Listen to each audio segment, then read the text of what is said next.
अस्सलाम वालेकुम। वालेकुम अस्सलाम। डॉक्टर साहब, आपसे सवाल पूछने से पहले सबसे पहले मैं ये देखने वाले को कहूँगा कि इस वीडियो को ज़्यादा से ज़्यादा शेयर करें ताकि ये इंसानियत के लिए और डॉक्टर साहब अपनी खिदमत पेश कर रहे हैं एज ए जनरल फिजिशियन और चाइल्ड स्पेशलिस्ट के तौर पे। तो डॉक्टर साहब बताएं, ये जो कब्ज़ का इशू होता है पेशेंट में, तो वो उसके लिए क्या दवाई रिकमेंड करेंगे, उसके बारे में बताएं ज़रा। कब्ज़ असल में ये ना दो तरह की कब्ज़ ज़्यादातर कॉमन होती है। एक तो ये है कि जो कि शुरू से आपको पैदाइशी चलती रहती है और वो आगे मज़ीद बढ़ जाती है।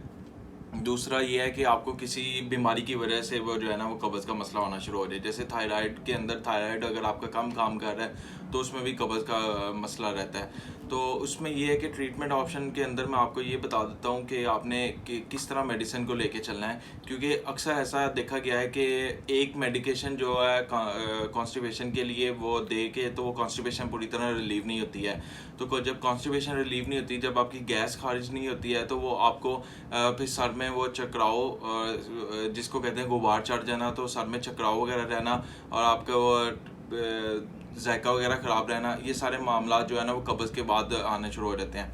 तो इस कब्ज़ के लिए मैं आपको मेडिकेशन के बारे में थोड़ी सी गाइडेंस दे देता हूँ। आप इधर ज़रा मेरे प्रिस्क्रिप्शन पैड की तरफ करें इसको।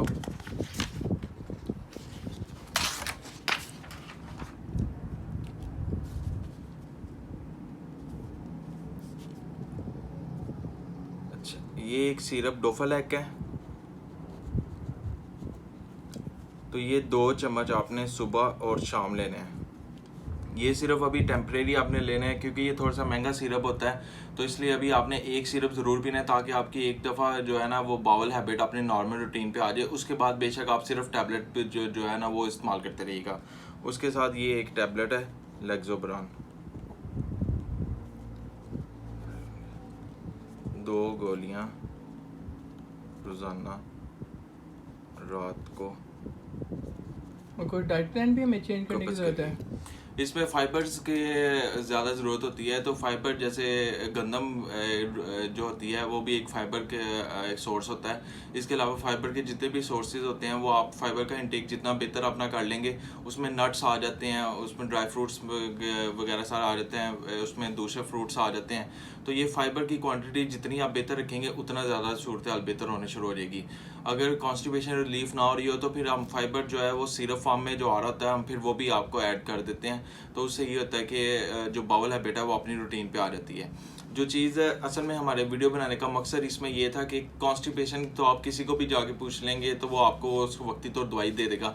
मेरे यहाँ पे वीडियो बनाने का मकसद है कि अगर कॉन्स्टिपेशन का मसला है तो वो आपका प्रॉपरली तौर पे हल हो। और दूसरा ये है कि आपको बिला वजह एक्स्ट्रा दवाइयाँ ना खानी पड़ें, या अगर आपका कॉन्स्टिपेशन का मसला हल नहीं हो रहा तो आप इस फार्मूले के तहत जो है ना वो अपना वो कर लें।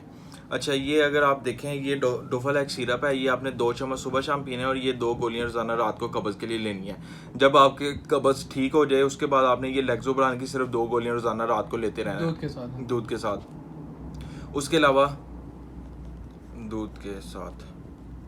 उसके अलावा आपने ये करना है कि अगर आपको लगे कि ये मेरी कॉन्स्टिपेशन का मुझे एक कंप्लीट रिलीफ चाहिए, या मैं अफोर्ड कर सकती हूँ, दवाइयाँ अफोर्ड कर सकते हैं अगर आप लोग, तो उसमें ये है कि फिर आप ये जो है सिरप फाइबो, इसको अपनी खुराक का हिस्सा बना लें।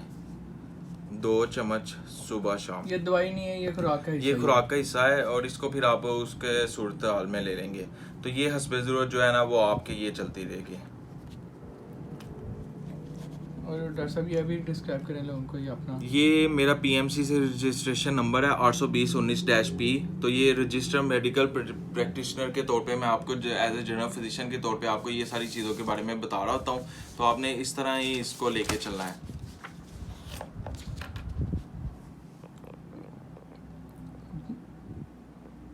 जी जी डॉक्टर साहब। और जब आपकी कब्ज़ बेहतर हो जाए उसके बाद आप सिर्फ ये जो गोलियां लिखी हुई हैं, सिर्फ ये 2 गोलियां जो है ना रोज़ाना रात को ले लिया करें। उसके बाद आपका ये वाला मसला हल हो जाएगा। और ये जो सिर्फ फाइबो, इसके बारे में मैंने बताया था, आप इसको खुराक का अगर हिस्सा बना लेते हैं तो आपको इन दोनों की ज़रूरत नहीं पड़ेगी। आप सिर्फ यही सिरप पीते रहेंगे तो आपकी कब्ज़ का मसला हल हो जाएगा।